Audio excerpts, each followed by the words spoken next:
Welcome to the Board Game Community Show. I'm your host, Riley Stock, and today I'm joined by Chris Barrows. How you doing? Good. How are you doing? So good. You podcast quite a bit. You have. Yes. You've done two. Let's see. You have your Supernatural one. What's it called? So right now I have a podcast that's called Back on the Hunt, Supernatural podcast. And it's actually a coworker of mine who we both like Supernatural, and we recap. We're on season 1, so we're rewatching the entire show again. And that's the current one. But I had podcasted twice before. I used to do a podcast called 5 Favorites. For those who don't know me, which probably many people listening, I was and I am in the social media industry. So a lot of that was about technology and social. The big one years ago was I had a podcast, Why I Social, where I'd argue similar to what I do on my channel. I just talk to people who are in the social media industry versus now I do, on my own YouTube channel. Now I'm talking to people in the board game industry. It's a very similar format though. So it was born out of something that I actually did previously. And your new channel is, it's not even new necessarily, but what you're doing now. It's newer. I mean, there's so many people who've been in this space.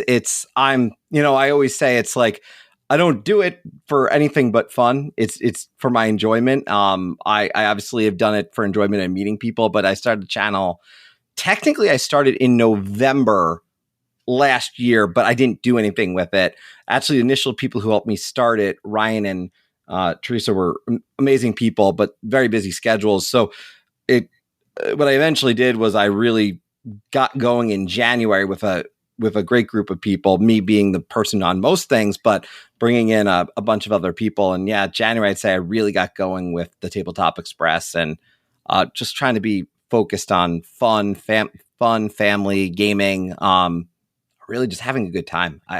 There's a lot of channels out there, so I don't try to, I'm the first to admit, I don't try to do like this massive thing about here's how this game plays and do like an overview and gameplay, just because that's not my area of expertise. I love talking to people. So a lot of what I do is just that, talking to people. Nice. I love that because that's what I love. Like we play board games to kind of like socialize, right? Like it's a very social hobby.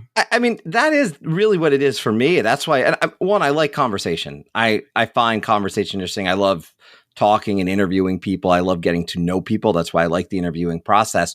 But I think that when it comes down to it, I love the idea of meeting, for me, people in the industry and people who are passionate about the industry, whether they be other content creators or the designers themselves. I mean, for me, I remember really early on and he's been on a lot of shows, so this by no means is like some incredible thing that occurred in the reality of things, but having Jamie Stegmaier on and having a great conversation with Jamie. And I remember someone came to me after and said, wow, you asked Jamie a lot of different questions that I have not heard him ask, because he does a lot of stuff. So right. I kind of focused as I did it all on, well, how can I have these conversations, still make them unique, but not just hitting on people like Jamie for the show, but also saying someone who's doing their first project. And a lot of these people are looking for, a way to get the word out. And if I can get them to 2 people, I get enjoyment from that.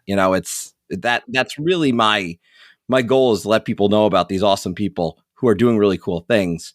The one actually that stands out more recently was I had an individual on the show. I remember I found him through Facebook, and he has a game on Kickstarter that I should note, this game is no longer on Kickstarter. It passed. I think that's important to stress that. But the game was Castlescape deck building board game. And I looked at it from afar. I saw this thing. I'm like, hey, do you want to come on? And it's the first time he's ever done a project. So having him on, like, he's a great example of like just a game that people may not have known about. That did really well. That Kickstarter, by the way, I believe, I don't have the number in front of me, but no, I just pulled it up at $42,000, which is double. Oh, nice. Not a small number. First project. That's what I thought. But neat little game, caught my attention. So I love those kind of things more than anything, is these people who maybe someone hasn't heard of. And I know a lot of people haven't heard of me. So I think that's part of the fun of it too. Yeah. Well, it's really cool looking through, because you have the creators corner. That's fun to watch. Like, and just to look through the list, because you can see like Jamie Stegmaier. You can see, I just forgot his name. Well, Shem Phillips was the other big one for me. Shem was Shem is one of my favorite designers, arguably my favorite designer. And so Shem was a big one. But then again, it's mixed in. Creators Corner is, for me, I'll be honest, it's the heart of the channel. The other stuff that I do on the channel, I hope will bring people in and eventually lead them to Creators Corner. That's really my goal. That I put Creators Corner at the heart of it, and then these roundtable discussions that I try to have. I mean, as we're recording this, this episode may already be aired by the time people listen, but I'm doing one upcoming on just the experience of volunteering at a con. How do you do it? What's it like? Why should you do it? And those sort of things, which exciting stuff for me, because in my view, it's like we're just getting back to the point where people are starting to go back to conventions. And so trying to hit on timely things in a more roundtable format. So those, but again, conversation based. It's all anything that you're going to hear me talk about really excited. It's a conversation. It's not me saying this is how you play the game. There's people much better at telling you how to play a game than me. And I'm the first to say that. And I'm the first, and I'll be the last to say it. I love it so much because that's essentially my same goal. We have the same type of goals here, is like talking to people, getting to know people, and just having fun. Well, that's the name of the game. That's the name of the game for me. When I talk about board games, I talk about joy. I that's the word I bring up a lot, because board games bring me joy. I'm an extrovert. I should state, if you talk to me, it's really clear I'm an extrovert. I actually, it was interesting during the pandemic. One of the things was people saying, well, how are you doing? Or how's everything going? And I said, well, it's great. I'm spending all this time with my family, my kids, a lot of great things are happening, but I missed people. So I will say the board game community was critical for me, because I was meeting a ton of new people.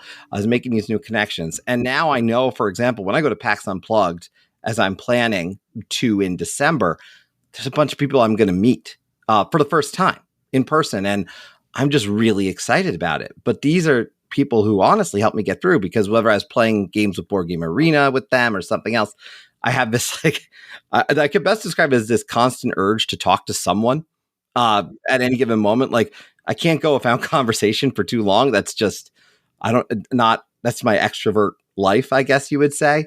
Well, some people would rather be like, leave me alone. I'm the exact opposite. I'm like, no, I want to, like, who do you want to talk to me? I admit it, to myself, like, that's just, knowing yourself is important. So that, I think the community has been really helpful, especially during that time when we were just locked indoors for what seemed like an eternity. Yeah, exactly. And still are to a certain degree. Where are you at? I am in New Jersey. So I'm, okay. I'm not, if there was no traffic, I could get to New York in 15 minutes, but that's never the case. That was the case for a little bit there, but yeah, I'm in New Jersey, been here 5-6 years. Originally from New York, though. If you ask me, I'm a New Yorker.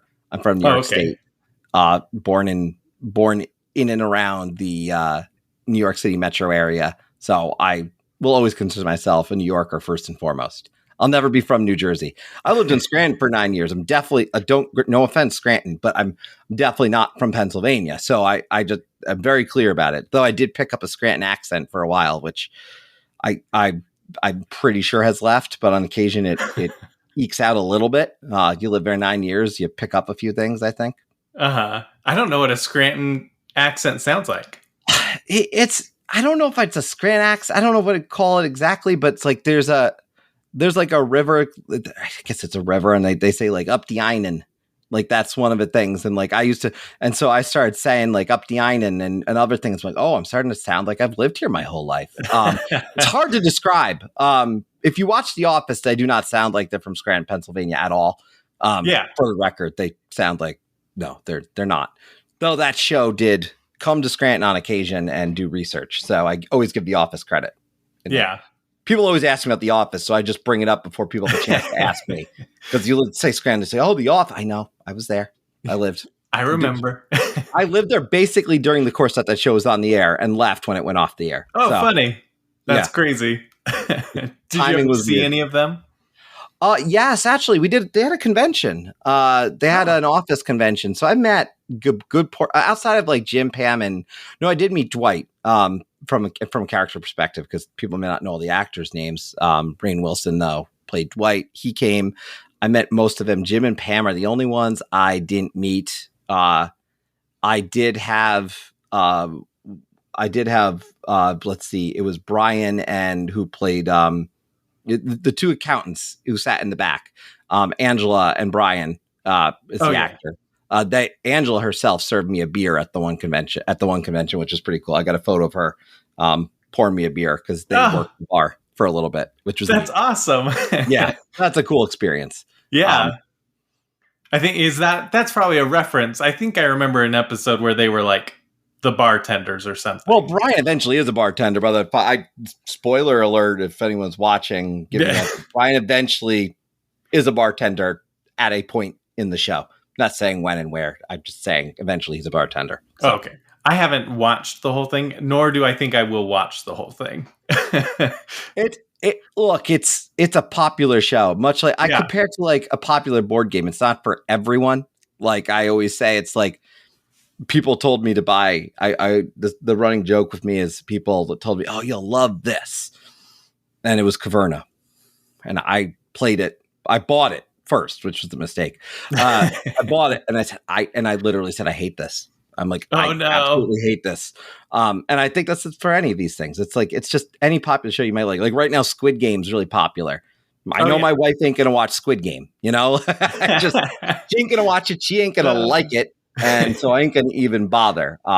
That's what I thought. And then last night, my wife says, "Hey, I've been on Twitter a lot lately and everybody's talking about Squid Games." And I was like, "Babe, I don't think this is a show for you, but I will watch it with you." And she's like, "We'll see." When as we talk about board games and other things, the thing I always say is that's actually one of the reasons I started a channel was I see recommendations for things all the time. I see top 10 lists. There is no such thing, in my opinion, as the number one game, because the number one game is different for everyone. Oh, absolutely. There is a whole set of people who hate, and I mean hate, the game Scythe. They do not like Scythe. They don't think it's a good game, whatever reason would be. Arguably my number one game, arguably my favorite game. So I think about it, and then the other problem I always say is not only do we make recommendations, people say, "Oh, what game do you think I should get? I'm looking for a 2-player game," and I'm like, I need more than that. So as opposed to answering the question, what do you like? What do you like? Worker placement? Do you like card draft? So I think about it. We make these recommendations, and to me, that was actually what spawned when I said a segment that I had started to make called "Is This Game For You?" Which is, it's very positive, but that's intentional because it's trying to say, who is this game for? This is not, here's who it may not be for, and here's who it may be for. So overall, I think it's a positive show, but it's not like a positive for the sake of being positive. It's positive to say, well, here's who I think is going to like it. And yeah, for you, if you don't like deck building, you're not going to like this. If you don't like a longer game, you're not going to like this. If you don't like a long setup, you're not going to like this. Yeah.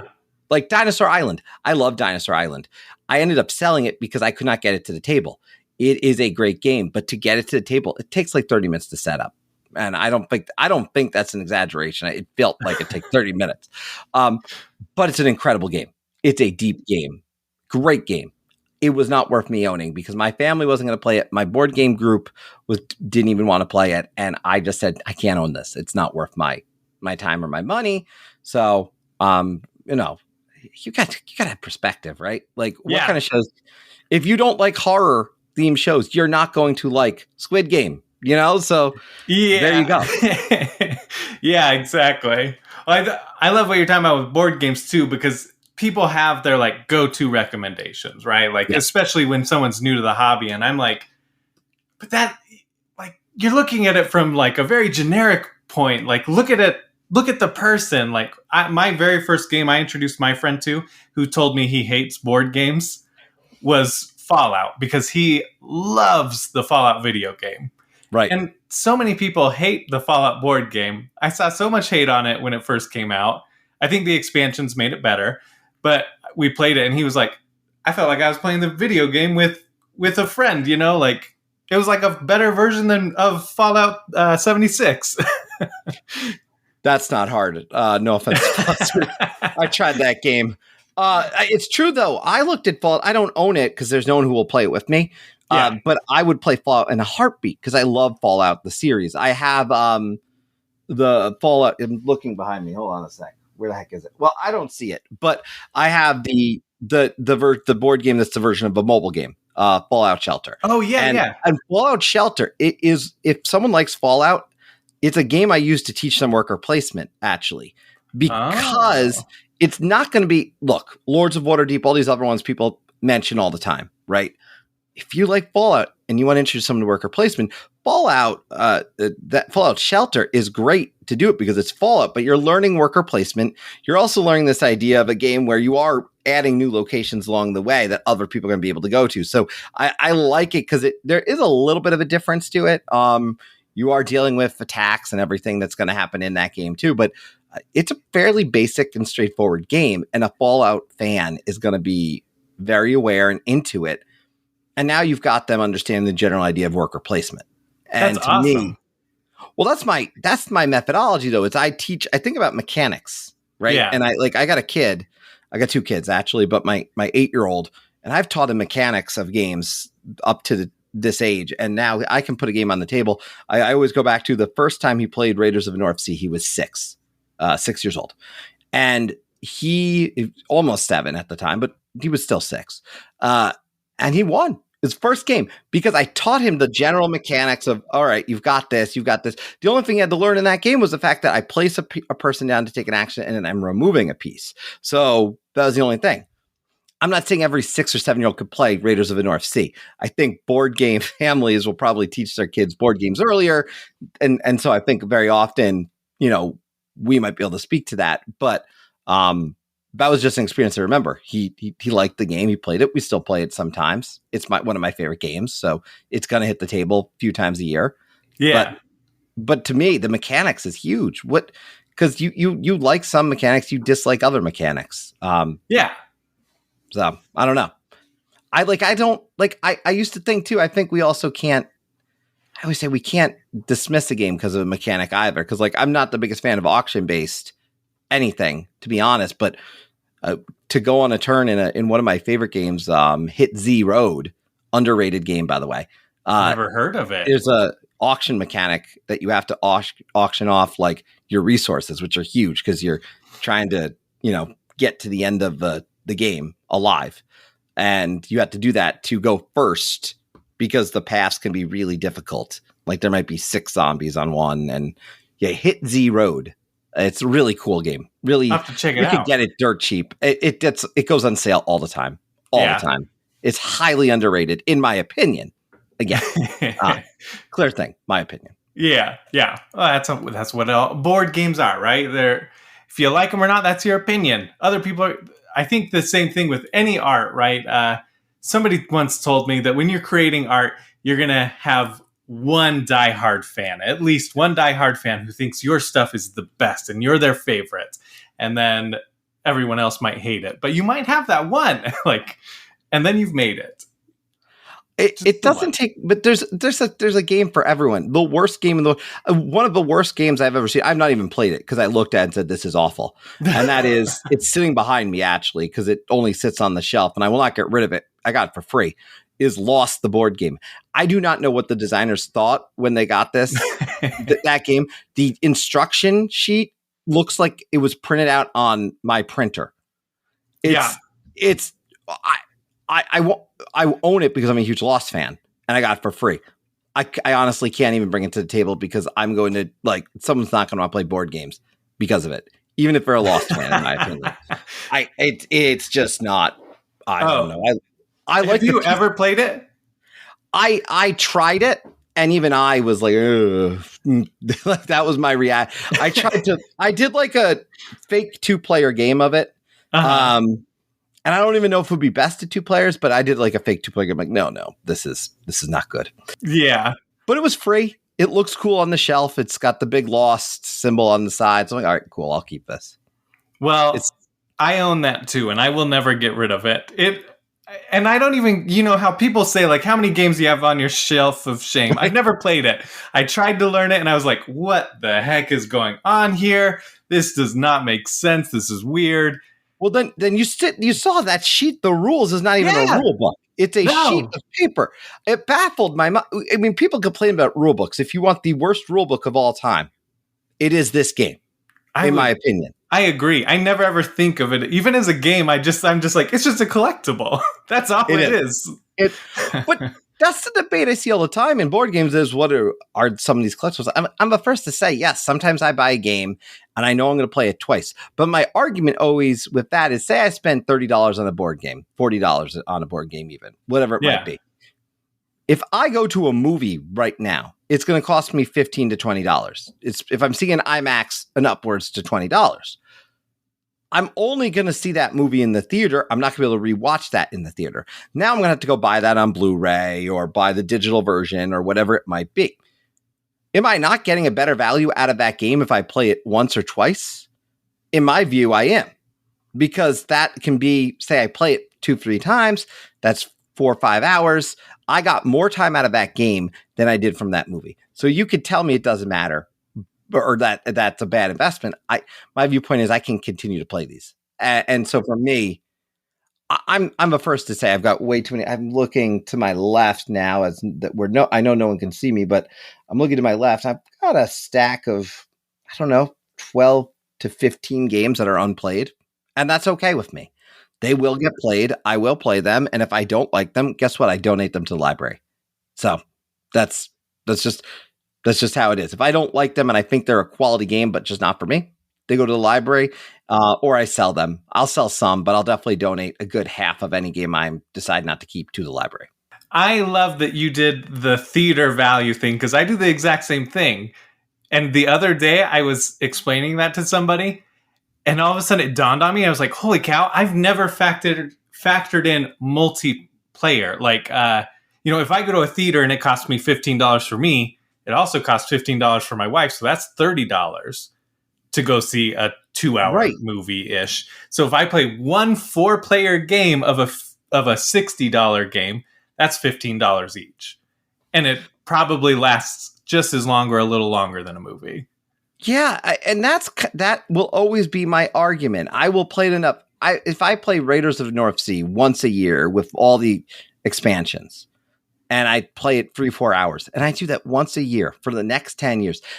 The investment is there. I've won. Yeah. New York Zoo is a game I've played probably since I bought it 4 times. I can count it on my hand. Well worth it. Great little game. My wife likes it. It pops out every once in a while. We don't play it all the time. The investment was good there. I got the game I think for like $20. So for $20, you're telling me that's $5. You want to really be financial. You could break that and say, okay, that's $5 a play. Yeah. Okay. Like that's cheap. And then if I play it again, now that goes down again. That continues to go down. Now it's $4. To me, I do the financial bit because I think people just understand money and everyone wants to make things. This is not a cheap hobby though. I saw a clip the other day, which I don't know what the source was. I don't know if it was manipulated. I don't know what the topic was, but it was just some interview. And a woman goes, I paid $35 for a board game. And I'm thinking about it, like, well, what board game did this woman buy? In the back of my head, I'm thinking, what did she buy? I mean, if she bought Monopoly for $35, and this is not a knock on Monopoly, but she bought Monopoly for $35. Yes, I think Monopoly for $35 is an overpay. Not everyone would agree, though, because some people will collect everything of every version of Monopoly.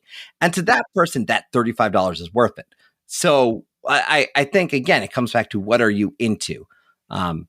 Monopoly, I know, comes up, but it's like I always say Monopoly as an example because people know Monopoly, and Monopoly will get people into the hobby. You can use it to get them into the hobby. So I will not demonize it.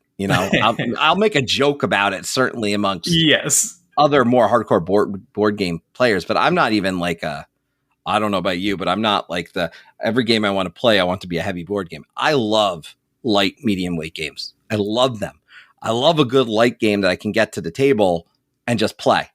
And I don't have to even think sometimes, just give me some push your luck every once in a while. I'm fine with that. I won't win. Look at me. I have never won a games of Quacks of Quedlinburg ever. I've played the game more than a dozen times, still yet to win. My family beats me every time. But I still play it. I still like it. That is awesome. It's a good one. Yeah. I only can get those ones with my wife, right? Like, yes. I don't know how she's not into heavy games. I'm really trying hard to get her to try Spirit Island, which I know is like a bad idea. That is a heavy game. It sits on my shelf. I've done I've never played it with people. I've only done it solo, so I can't even speak to a multiplayer experience. No, it depends. It depends on the audience. My wife plays games. She likes playing games, but she doesn't want to play. She doesn't want to play like Brass Birmingham or something. She's like, I don't. She wants to sit at the table for 2 hours. Is the point? Yeah.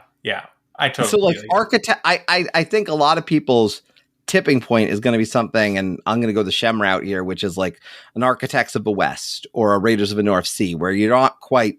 It's a game that you can teach it. There's more strategy involved. There's more steps, but they're not quite a Paladins, which is definitely going to be heavier.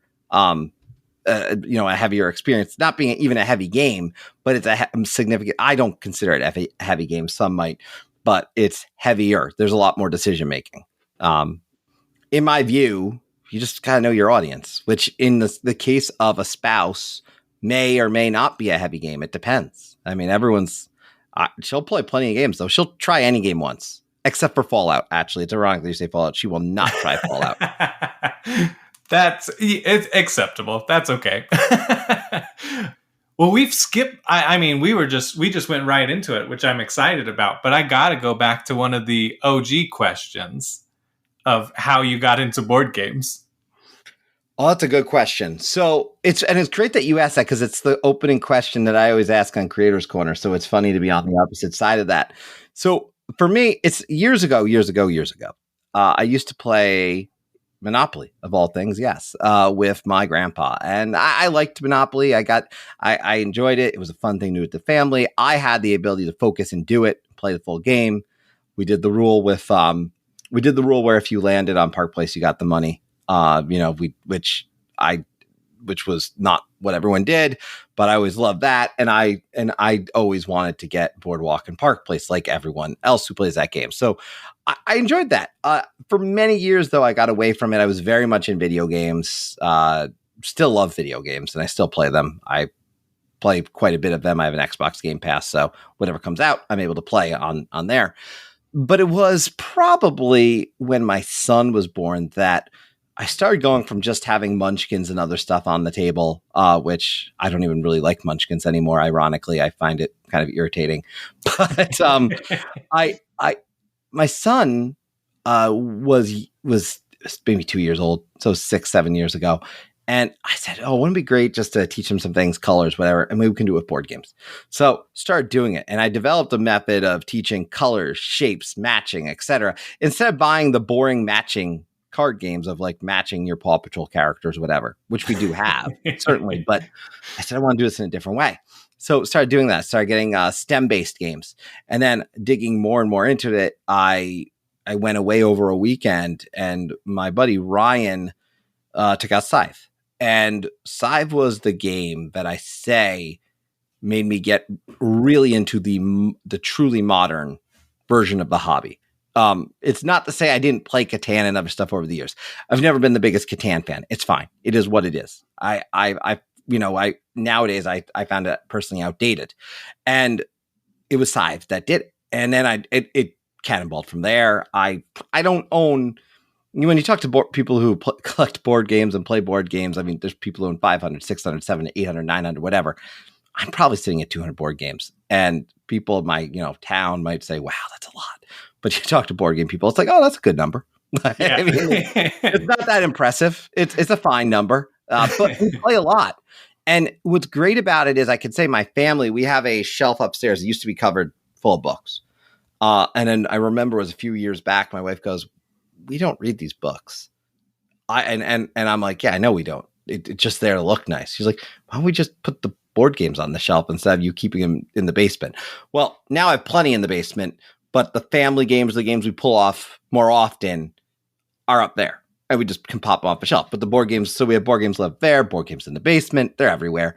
And it was just a fun hobby. And as opposed to other things I collected, like I collect Funko Pops that are very specifically Captain America, Marvel ones. But in the long run, they don't have a play value to them. They just sit there, right? I'm like, no, this is actually a good investment of my time.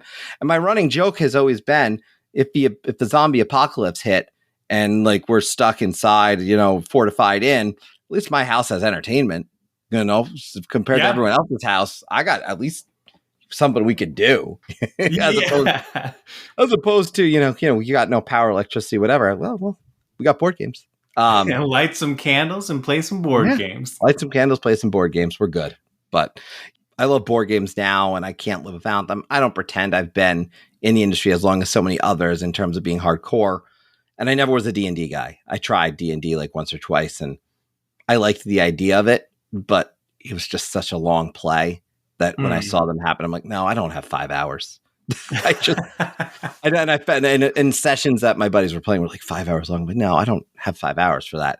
That's why I stopped playing World of Warcraft years ago because they were like 5 hour dungeon raids or whatever. And I'm like, no, I don't want to do that.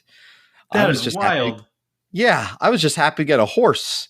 And now you want me to go in a dungeon for 5 hours and we may not even win?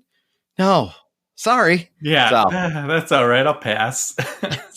It's a very quick pass. That's the origin of it all. I give credit back to Jamie and Scythe and that game. And that's probably why it's number one and held my number one spot for a really, really long time. Yeah.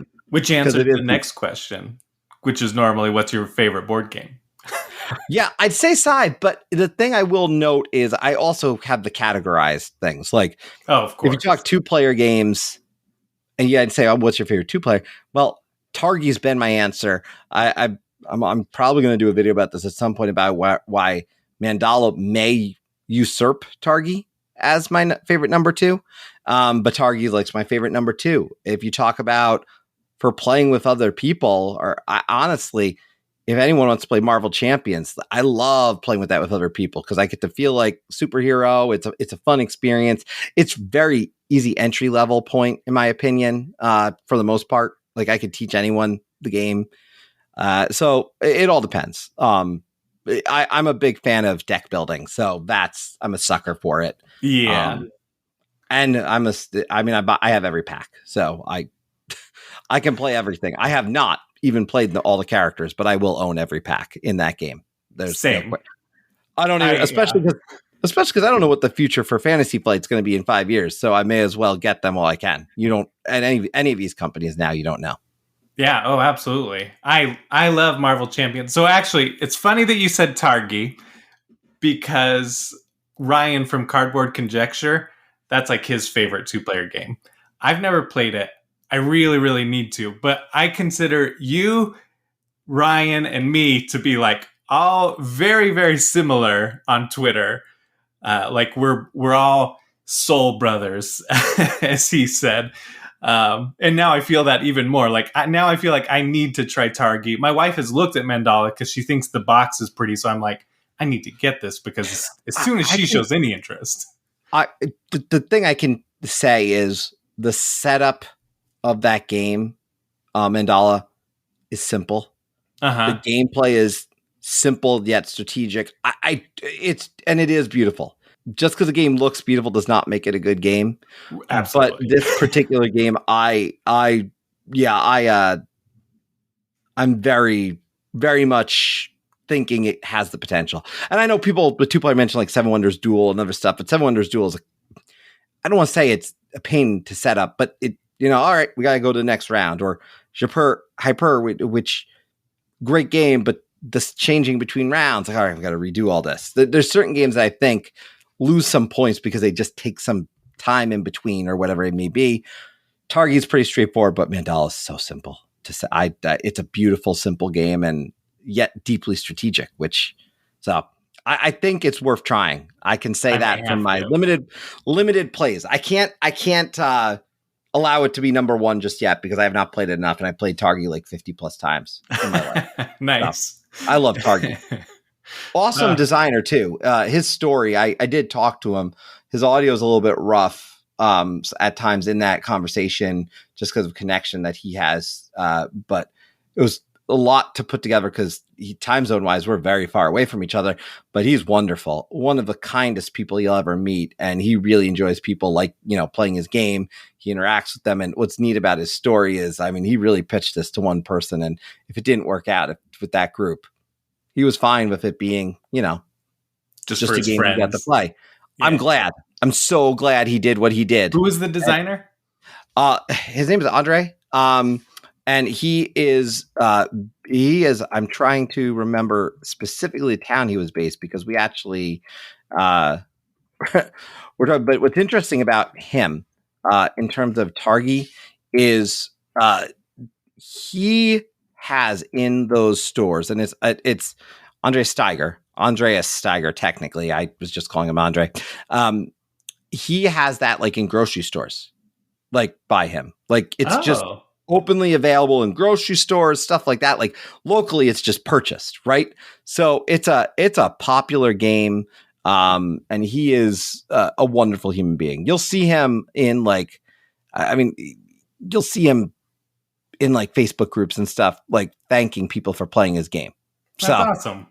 yeah, so I mean, he's just a good guy.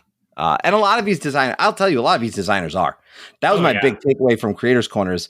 I talk to people all the time through it, and I don't really get, no, I don't have time to talk to you or something like that. Like they enjoy talking about it. Unlike what I ran into sometimes with social media personalities who thought they were a big deal. And that's their prerogative.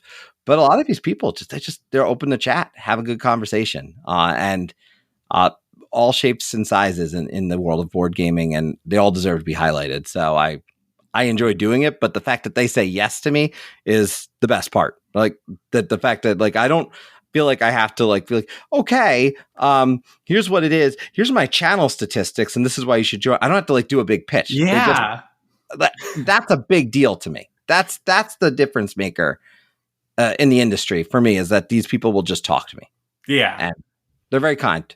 I tell them about the channel as a basic note, and that's it. And I love that so much because like I had Rob Davio on my old podcast, and I reached out to him, and he was just like, great, let's set it up. He didn't ask like, well, what are your stats? How long have you been going? He was just like, let's do this. And then I even I forgot to hit record with him. Oh, I hate that. 15 minutes into like talking, great conversation, I was like, shoot, I'm so sorry. And I expected him to be like, you know what, that was really unprofessional. Like, we're done. You know, like, which would be an understandable reaction. But he was just like, he gave me a little crap about it, but very fun. You know, like it was just a little like playful banter, like amongst friends. And I was just like, oh, this guy is so awesome. Like,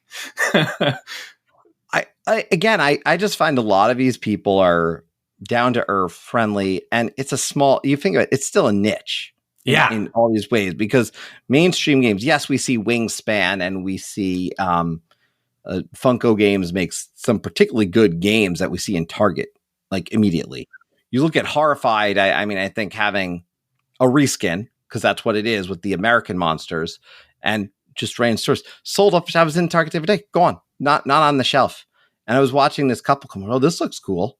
Like here I am. I find myself now selling a game. I don't work at Target, but I'm trying to find myself now selling Horrified. Well, that's a good deal. It's really fun. I was like, oh, is it? How's this play? Like, what is? And I described it like, oh, that sounds really cool. We're gonna check that out. I unintentionally become a salesperson sometimes in that section of Target. But you're seeing those games, but I don't think there's so many. Like one of my favorite games is that I do not play enough is actually, and I'm turning around to make sure I have it all properly. Where the heck? Oh, here it is. Maximum Apocalypse. Maximum Apocalypse is just there's this great story to it. The gameplay is fun. You're moving around and trying to fight these different scenarios. There's monsters. You've got a deck of cards.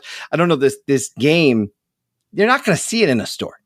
It's just not in a store. I've never actually seen it in a store. Friendly local game store, big box. Like it's just a game through Kickstarter. And I look at this and like, thank God that I'm in like, following this stuff, because I would have never seen it, but my son and I can enjoy playing it through and going through the little stories and all the different monsters that end up being in it. Cause it starts like with zombies, and then there's other ones. Eventually Cthulhu's in it. Like you're dealing with all things in an apocalypse. There's a bug one, which I find actually really creepy because bugs are creepy. I think there's giant bugs at some point. I haven't got to it, but yeah, fun little game. And they had an expansion more recently too. What was it called again?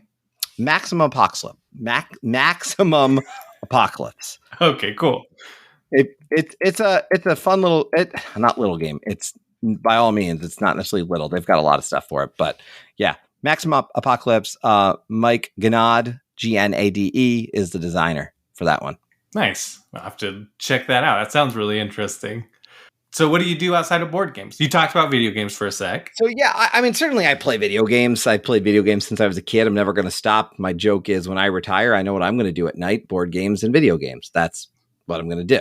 It's a very different world than my dad, who's talking about like, what should I collect? And I'm like, I don't know. I know what I'm doing. But I do social for a living. I teach social media. I'm an adjunct professor. I'm also on the board of trustees for my local library where I run the Verona Board Game Club. We haven't returned yet just because of people coming back to the library, games, pieces. It's not quite there, but we actually have about 45 to 50 games in the library that we're in the process of making it so people can be able to take them out. So it's a lot of backlogging them in a system so that they'll be able to actually schedule that. But that's a big thing for me. Love being involved with my library. You'll see me advocate for donating to your library as opposed to selling. If you've got the disposable income, you can make a big impact. So that's a big piece of it. And I'm a dad to two kids, 8-year-old and a 3-year-old. And those kids are my world. So a lot of it, I got to spend the time with them. So I'm constantly moving, sometimes too much. And I acknowledge that. But I'm a late night person and not a morning person, so I can get a lot done at night, I like to say. And I just enjoy it. I try to enjoy life. I want to, my viewpoint is, regardless of what I'm doing, I want to live my life and I want to have fun. And I want to come back and say, God forbid, something happens to me when I'm 50, at least I lived my best life. And I used to public speak and do other things and travel. And the big thing was I didn't have the family then. So now having the family, I don't have the interest in traveling as much. Cons I want to go to, obviously, and go play board games, but like I can't just be on the road all the time. So I work remotely now, and I work for a place that allows me to do that. And that's huge because I was in New York and I love New York. New York's a great city, my favorite city. But yeah, I couldn't do the commute anymore. I was coming home at like 7 at night. So it was too much in my view. Yeah. Oh, that would be rough. I'm self-employed. So like, the whole schedule thing, like it drives me crazy. Like I don't work a full 5 days a week. I work when I need to. Right. And then I get to do other things, like sometimes the other day I busted out Marvel Champions on the table at like 10 a.m. because I was just like, you know what? I feel like doing this.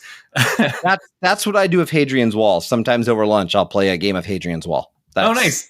That's my go-to for solo game experience is Hadrian's Wall, definitely, because no surprise because that's a Shem game, but it's the deepest solo roll and write, if technically, game I've ever seen. It's so many choices to make. It's the scariest looking board. Like I don't think I've really played any roll and writes, other than Yahtzee.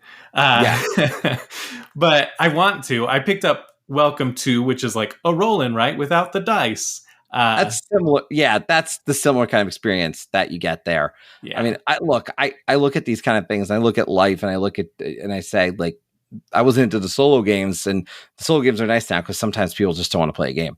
Sometimes I'm the only one who wants to play the games. I'm like, oh, I need some solo games. And I don't necessarily want to set up, say, a Spirit Island. So something like this, quick to set up. Yeah. Hey, Spirit Island, I got set up in like 5 to 10 minutes the other day. I was so proud, but I didn't do any adversaries, no scenarios. So it was like, I did a very basic game because I had an hour to play, and I did it in 50 minutes. I was very proud of myself. There you go. Speed run. I was just like, got to do this fast, which normally I would turn to video games. Right. Yeah. The Games Pass is well worth it. Well, I do I play, like, I got into hockey thanks to Game Pass. So now I play hockey. I'm in a fantasy hockey league. I play hockey once or twice a week online with my buddies. So we do Chell on there. And that's my way that I hang out with friends up in Rochester. Just like, that's the way I see them. And And then we're planning like a con at some point for ourselves where we rent like a cabin on a lake and we just go up and play board games. So, because they like board games too. So it all interconnects. Like all these things interconnect. I mean, the most important job I have is a dad and a parent. Then I got to make the money. Then I can do the extra stuff. And the extra stuff I do plenty of. The channel is work. The channel is work. I mean, running a YouTube channel, even with 7 or 6 videos a month, it takes time and effort. And I always laugh because that's obviously a big part of what I'm doing. And it ain't cheap. Like I'm not making money on it. I'm not doing it to make money, but certainly not making money. Because I'm spending the money to be able to do it properly and make it easy to do. So I enjoy it. I love it, but it's definitely a investment of my time and money. Yeah. Oh, absolutely. And I look at, because you have such a diverse collection on your YouTube channel. Like you've got the content creator, you've got your lists and discussions, and which I think is so cool to be able to go to just your channel and be like, you know what, I feel like watching this. I feel like watching this. I can watch quite a few of your videos just on the fly, like, and you fit multiple moods. That's what I go for. The big thing I don't have is gameplay. Like I always tell people, and that's because I don't have that time. I also just honestly, there's people who do it so well. There's no point.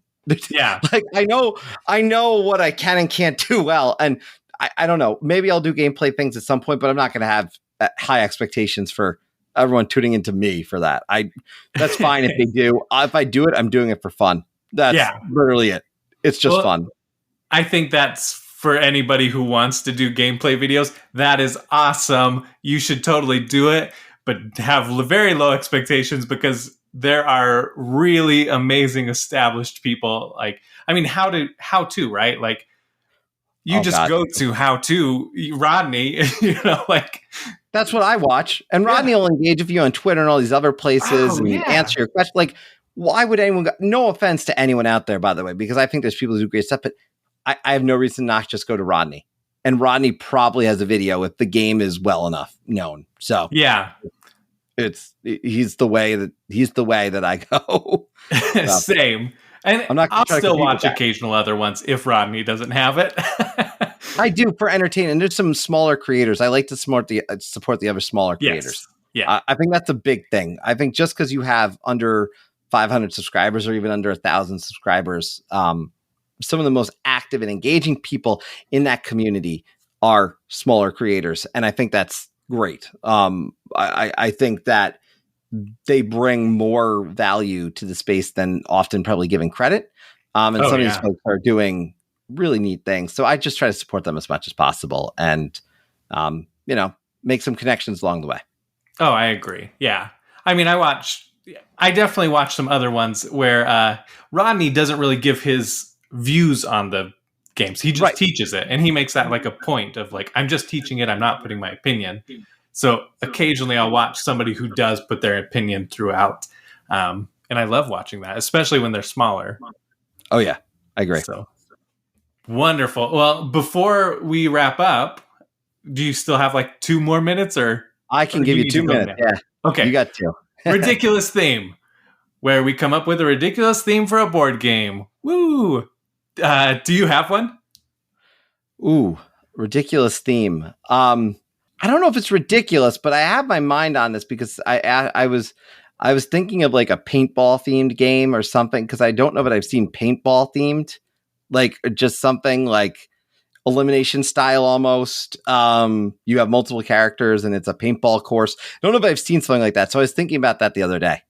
That's a pretty cool idea. Like, as you say that, I think almost like, what if you had sleeves with different colored splatter? So like, I'm the red team and I've got red splatter and I can put that sleeve on an enemy. I was thinking of it in the sense of one of the more recent Kickstarters, the pirate game slipping my mind, but like you slot it in and you say, oh damn, I got hit. You know what I mean? Like it could be, you could have skills. I don't know. To me, I don't know if it's ridiculous because I actually think it works, but like the idea of like, and you could have multiple paintball courses. Like you could have, I feel like it could expand in a lot of different ways.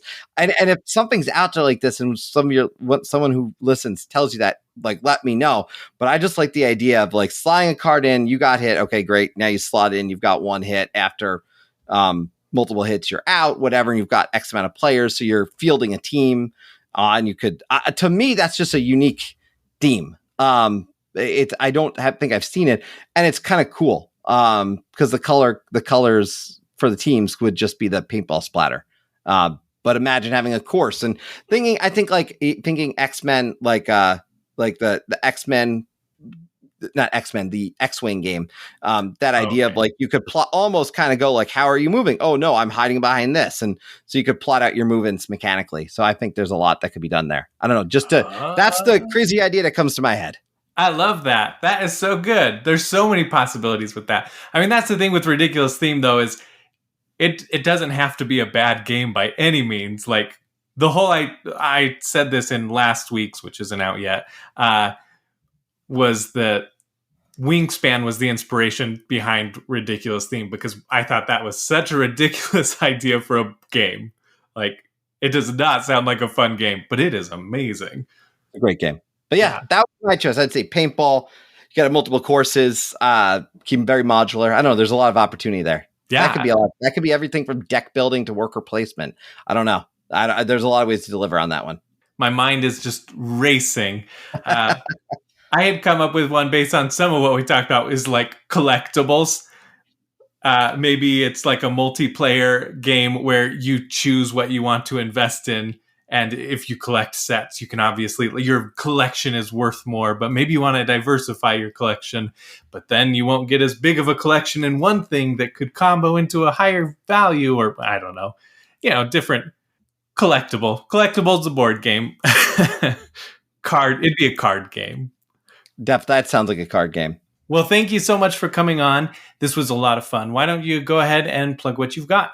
I do want to thank you. It's been great chatting with you. I appreciate, especially, obviously, you working with my crazy schedule. I'm a dad with a lot of pickups and stuff, so I appreciate that. And certainly, I'd say if anyone's interested, in particular, I love talking with creators and designers, and Creators Corner over at the Tabletop Express is the place you're going to find that. So we always have a lot of fun conversations. And if you're a designer and you'd love to come on over, just send me a message. I'm really accessible.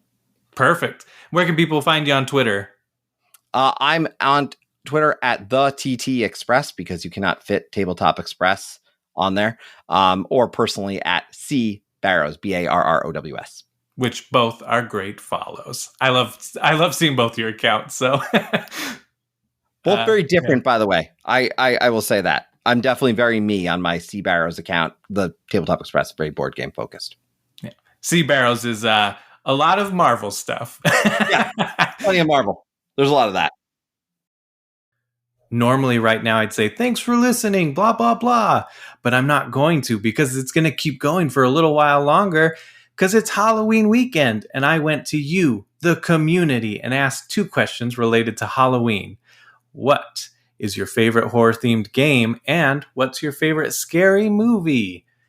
Added an addendum, which would be scary movie could be a TV series or even just a special, like a Halloween special, because I used to absolutely love every year watching the episode of Community where there's the like zombie outbreak. I love that episode.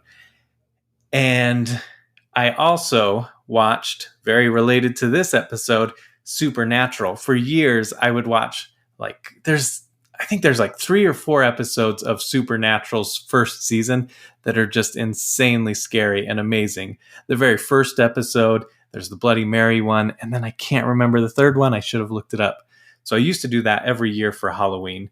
But my actual favorite movie is named by somebody else. But my favorite game, Halloween-themed game or scary game, is Endangered Orphans, and nobody said that. It is by Certifiable Studios, and it is just a really fun, cool game. It's almost Tim Burton-esque in its art style, where you play as orphans trying to outlast your other orphan brethren and sisterin from getting eaten by the boogeyman. And so you are moving about, kind of building the area out with cards and discovering new locations. And those locations have different abilities and give you different abilities. And all the while, you have to play a card, and those cards are called options.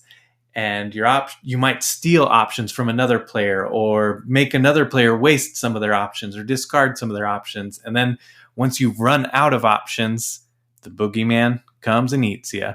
Or you can do like an act of desperation at the main location, and it makes it so you don't have to draw a option card.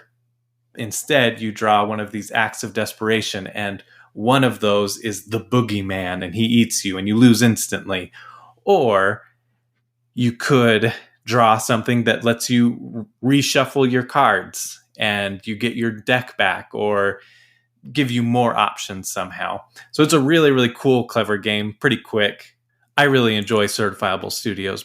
I like both the games of theirs that I play. All right, now let's read some answers. BCB Ryan, Mr. Rao. He was on just a couple weeks ago. It won't be a surprise that Arkham Horror LCG will be my favorite scary game, but can also include Fury of Dracula and Letters from Whitechapel, Jack the Ripper theme. Oh, that sounds cool. I don't know if I've seen Letters from Whitechapel. Favorite scary movie would be Alien. Nice tense moments. I totally agree. I love Alien. I'm planning on watching Prometheus for the first time tomorrow. I don't know if that's even going to be scary or not. But Alien was fun, and it still holds up pretty good, other than like weird moments that drag a little bit too long.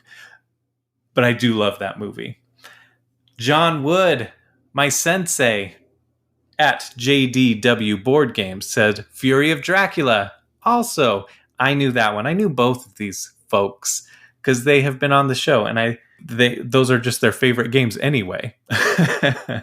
One person plays as Dracula, the others as vampire hunters, chasing him down. And his movie, he also said on the show, which was Train to Busan. Busan? I'm sorry if I'm saying that incorrectly. So I'll say Get Out, which is I love that movie too. Once you know the twist, the second watch is probably more enjoyable. And I haven't watched Get Out a second time, but I should. It would be interesting to go back and watch it knowing the ending. David, Room Escape artist at Room Escape Art. David Spira, he's also been on the show. Oh my goodness, so many of these people have already been on the show.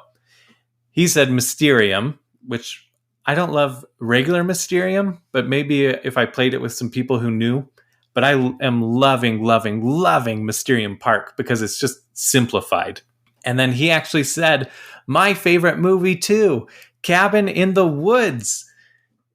I know Joss Whedon's a dirtbag, but I didn't know that when I saw this movie. And it's funny because I was telling my wife the night before about Cabin in the Woods and was saying, hey, let's watch it this year. So we're planning on watching that this year because it's my favorite. And then the next morning I woke up and David had sent that. And I was like, yes, I knew David was awesome.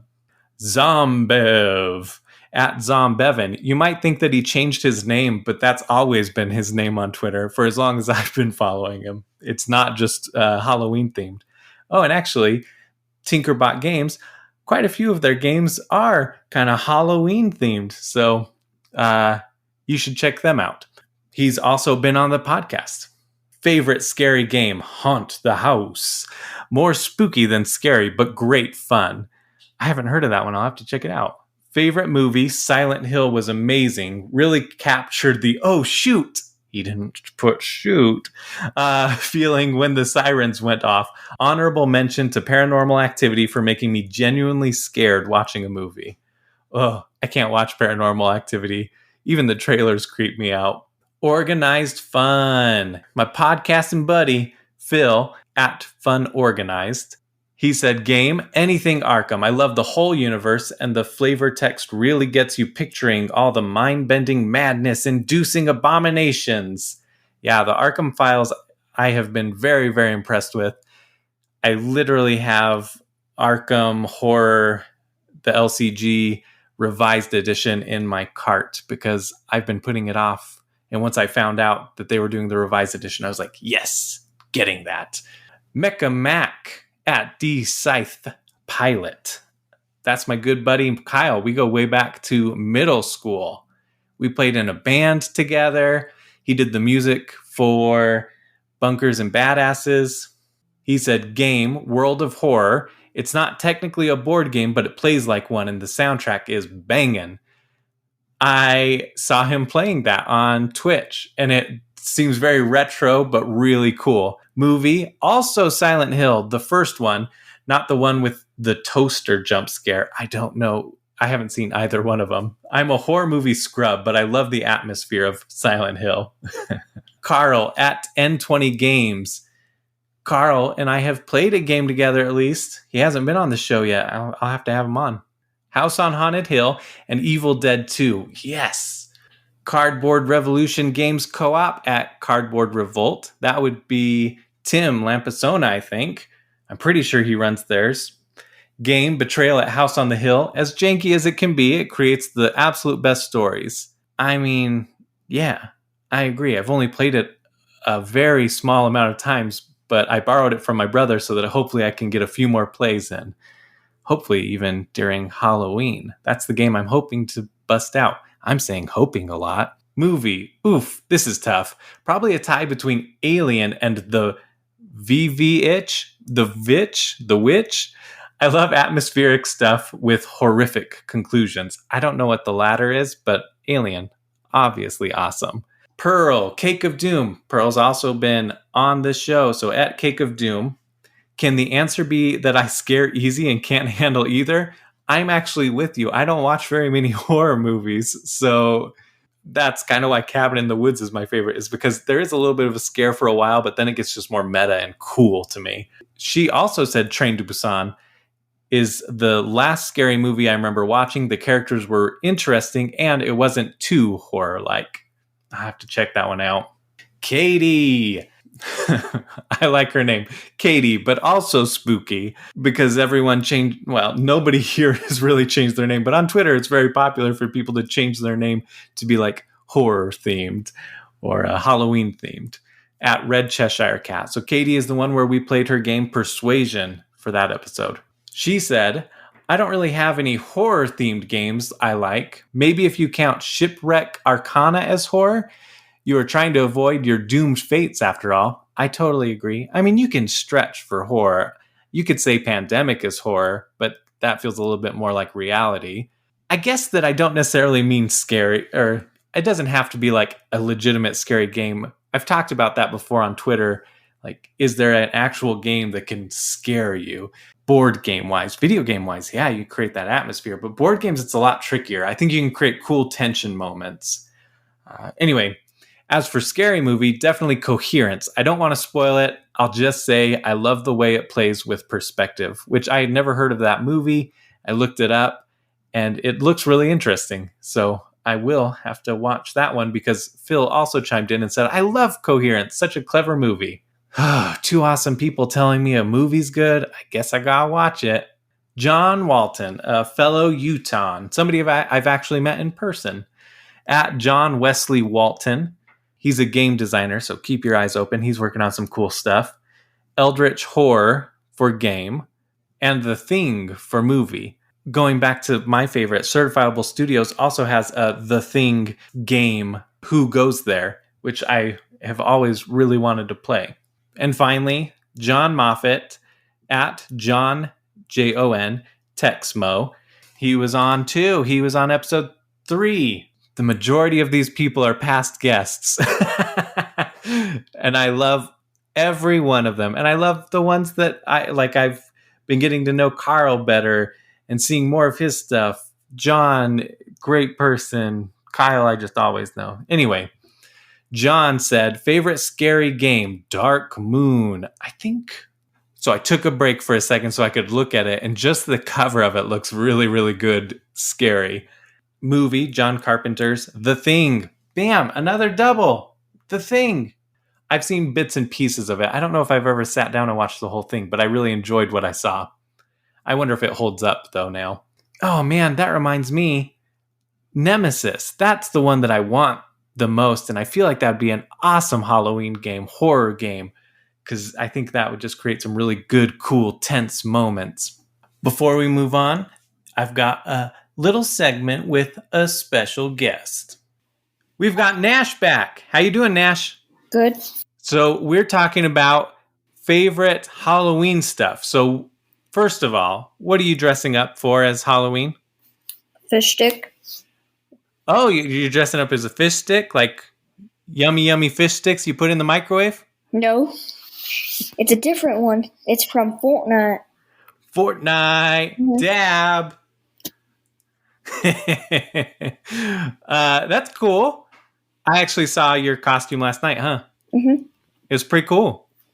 And you did the loser dance. You did the victory dance. Yeah. Before we talk about the board game, what's your favorite Halloween movie? Do you have a favorite scary movie? I do love the Haunted Mansion. Or Nightmare Before Christmas. Oh, Or the yeah. new one, Muppets Haunted Mansion. Whoa, a Muppets Haunted Mansion? Uh-huh. That's new? On Disney Plus right now. Okay. All right, Disney Plus, sponsor us. Give us your money. We mentioned you. All right, now let's talk about board games. What's your favorite scary board game? Horrified. Horrified. And we've played that how many times? A lot. A lot? I mean 2 times. 2 times. Hey, that's a lot, I guess, right? That's more than 1. Yeah. Yeah. What was the first time? Who did we fight against? The Invisible Man and the Mummy. Mummy. And that was with Aunt Kimmy, me, and you, huh? And Uncle Roman. Oh, and Uncle Roman, huh? Uh-huh. Oh, cool. Did we win? Yes. Nice. Then the next one is Dracula and the Creature from the Black Lagoon. Scary. Was that harder? Yes. Yeah? We had to break coffins and get to the creatures, the Black Lagoon creature lair. Yeah, we did, huh? Yeah. That was tricky. Yeah. But you did really, really good at getting to the lair. Yeah. You figured that out pretty well. And you broke all the coffins. Yeah. So pretty much, but let's see. I broke all the coffins, and then did I beat the creature from the Black Lagoon? Yeah, I think so. And then you made it to the lair, but you beat Dracula, huh? Yeah. So we teamed up. Mm-hmm. And what do you think? What do you think of the game? Cool. Nice. You want to play it again? Yes. Yeah. Maybe I want to do like Frankenstein and the Bride together. That's the only one we haven't fought against, huh? Yeah. We can fight against. Oh, we didn't fight against Wolfman either, huh? Yeah. Uh-huh. There we go. That's our next pair. Uh-huh. Let's take them down. Is the Frankenstein and the Bride just have like the together? Do they have their same pad? Do they? What? Do you have to do it like 3 times or like 2 times? Do they? Well, they have their own card, and there's 2 dials on the card, and you have to try and increase their humanity, and then bring them together when their humanity is at peak. But if they get together before that, then oh no, they've caused some terror, and you separate them and then restart. So they're kind of tricky because both of them are separate throughout the board, but if they come together, then bad things happen. So Like you have what? to dodge both of them, but also you have to go to both of them to help them get their humanity. Humanity? Yeah. Do you know what humanity is? What? That's like your common decency, being a good person. Oh. So, or for Frankenstein and Frankenstein's Bride, well, Frankenstein's monster and Frankenstein's monster's bride. That's a mouthful. Oh. They're monsters, and so we're trying to make them more human. Oh. And the Wolfman, we're not trying to kill the Wolfman in this one. We're trying to cure him from his Wolfmanism. Cure the wolf part of him, and then turn him back into a normal man. Get rid of the wolf part. But he's just gonna stay in the store. Stay in the store? Yeah. Buy stuff. Okay, all right. What kind of stuff does the Wolfman buy? Dog food. Oh, of course. If he's a wolf. Yeah, that makes sense. You're smart. You're a smart kid. All right, well, that's all I have. Ooh. You want to say anything else? Mm-hmm. What? Last time I went on, it was the perfect one to start. Why is that? Because it's the best thing to record. What do you mean? Because, well, if someone wants to listen to something, then they can listen to this one about board games. Can we talk about board games? Mm-hmm. Everyone loves board games sometimes. If they're bored, they can play it. Sometimes there's no one to play with, so they have to be bored all day. Oh, no. So, you should play board games every day if you're bored, if you have anyone to play with. Did you know that there's games you can play all by yourself? What?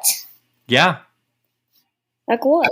I do that all the time. I can play Horrified by myself. What? Yeah. Or I can play Marvel Champions or Marvel United. We play that one together, but I can also play that by myself. Ooh, it's gonna be hard. Yeah, it's definitely tricky. I have a lot of one-player ones so that I can still play board games even when Kimmy doesn't want to. Oh. Wahaha. All right, give me an evil laugh, and then we'll cut it out. Wah ha ha ha. Happy Halloween! That is everybody. Thank you so much for contributing. You can find all of their Twitter handles in the show description, the episode description. And let's do the outro stuff. Kickstarters, Faction Fighters is still going, so go take a look at that. It's successfully funded. Yippee! If you enjoy the podcast, let me know. You can @ me at Nerd Out With Us or email me, theboardgamecommunityshow@gmail.com. If you want to leave a review on Apple Podcasts, that'd be excellent with me. Last week's episode, we talked about ProtoCON, so tickets are still going. The triple badges are gone. So if you're a designer, you can still sign up for a double time slot, which is like 6 hours worth of playtesting, or you can do a single one. And then for other people, if you just want to come and playtest games, totally welcome to. I might have space at my house even. If you're out of town, you can totally reach out to me and be like, hey, I want to come to ProtoCon. Maybe can I stay at your house? And I live like 3 or 4 minutes away from where it's happening. So you can go to protoconutah.com for more information about that. Next week, I actually don't have a teaser. I know I started that last week and said like, well, this is what I'm hoping to do, but I haven't recorded next week's episode. All right, that is it. Until next week, keep nerding out.